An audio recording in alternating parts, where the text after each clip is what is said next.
আপনি বড় লোককে লক্ষ কোটি টাকা ঋণ দিতে পারবেন, ওই টাকা দিয়ে তার 80% চেয়ে আগেই বিদেশে পাচার করে দেয়। এখন দেখেছেন না কীরকম করে যে টাস্ক ফোর্স একটা রিপোর্ট দিয়ে দিল অল্প দিনের মধ্যে, প্রত্যেক বছর কত লক্ষ কোটি টাকা বিদেশে পাচার হয়, কতগুলো বছর থেকে পাচার হচ্ছে। কেউ দেখে নাই, কেউ বোঝে নাই, বন্ধ করবার চেষ্টা করেছে।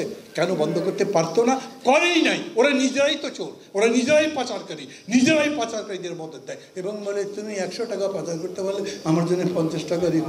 তো মনে করে আবার তো কোনো কষ্ট নেই, কোনো বিচার হবে না, কোনো শাস্তি হবে না। এইভাবে অপরাধকে প্রশ্রয় দিয়ে দিয়ে পুরা বাংলাদেশকে একটা অপরাধীর দেশ বদল করা হয়েছে। আমি বলতে চাই সেই দল চাই যেই দলের নেতার প্রতি ভরসা রাখতে পারবেন এই নেতা ঘুষখোর নয়, দুর্নীতিবাজ নয়, লোভী নয়। এ যদি ক্ষমতায় যায় তাহলে জনতার আমার করে খেয়ালত করবে না।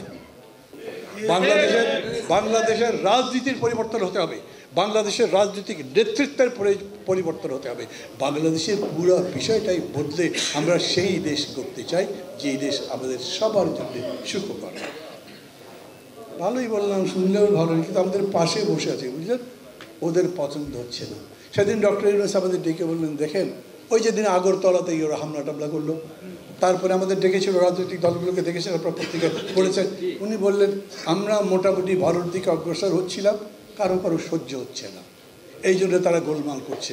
ওরা ওইখানে বসে আছে। আরে বাবা, উনি যখন ছিলেন তখন তার ঘাড়ে পা তুলে দিলে উনি কিছু মাইন্ড করতেন না।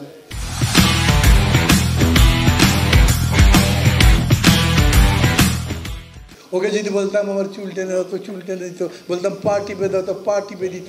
এখন যারা আসছে তারা দেখি পা টিপে দেওয়ার কথা বলার আগে চোখ গরম করে ফেলে।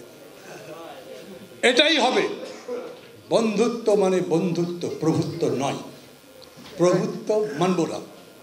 এত বছর ধরে উনি অনেক কিছু দিয়েছেন। এখন আমরা বলছি এত বছর ধরে যত কিছু দিয়েছি তার হিসাব নিকাশ করব, আপনাদের কাছে পাওনা টাওনা আছে কিনা সেটা ঠিক করব, ওই পাওনাগুলো চাইব, দিয়ে দেব। ওনাকে আশ্রয় দিয়ে যদি মনে করেন সব কিছু শেষ হয়ে গেল, তা হলো না। ওনাকে আশ্রয় দিয়ে যদি মনে করেন তাকে আবার দেশের মধ্যে প্রবেশ করাবেন, বিশ্বাস করেন সকালবেলা প্রবেশ করলে আপনি দুপুর হবার আগে তার চিহ্ন পাবেন না, মানুষ তার চিহ্ন পাবেন না। ওইখান থেকে কথাবার্তা যতই বড় বড় বলুক, আপনাদের তো ভাবা উচিত আন্তর্জাতিক একটা নিয়ম আছে।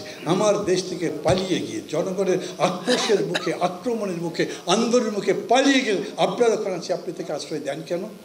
আর আশ্রয় যদি দিলেনই, যদি মনে করেন ওকে পাঠিয়ে দিলে ওটা মারা যেতে পারে, থাক, তাহলে থাক আপনার দেশে, চুপচাপ থাকুক, কথা না বলুক। কিন্তু উনি প্রতিদিন ফোনে কথা বলে, সেটার আবার অডিও প্রকাশ করে, তার মধ্যে আবার বলে বিদ্রোহ করো, অমুক জায়গায় যাও, ট্রাম্পের ছবি নিয়ে মিছিল করো। কেন?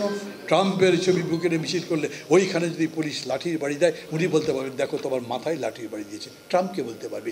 কত বড় ছোট লোক ভাবতে পারেন? কীরকম করে চিন্তা করে। এই ধরনের লোককে কূটবুদ্ধি দিয়ে যারা রাজনীতি করে, আমি বলতে চাই তাদের দিনও শেষ। চিনেছে আপনাদেরকে, চিনেছে বলেই আপনাদের বিদায় করেছে। আবার রাজনীতিতে আসতে চান, কি জবাব দেবেন আসবার পরে? আপনার পিয়ন যে 400 কোটি টাকার মালিক, কীভাবে বর্ণনা করতে পারবেন? এবং উনি, ওনার বোন, ওনার পরিবার কত টাকার মালিক, কত লক্ষ কোটি টাকা, সেটা এইবারে এই কমিটি যেটা দেবপ্রবী ভট্টাচার্য করলেন সেটা দেখিয়ে দিয়েছে। এই সব কিছুর বিরুদ্ধে থেকে আমি বলতে চাই ঐক্যবদ্ধ থাকতে হবে আমাদের।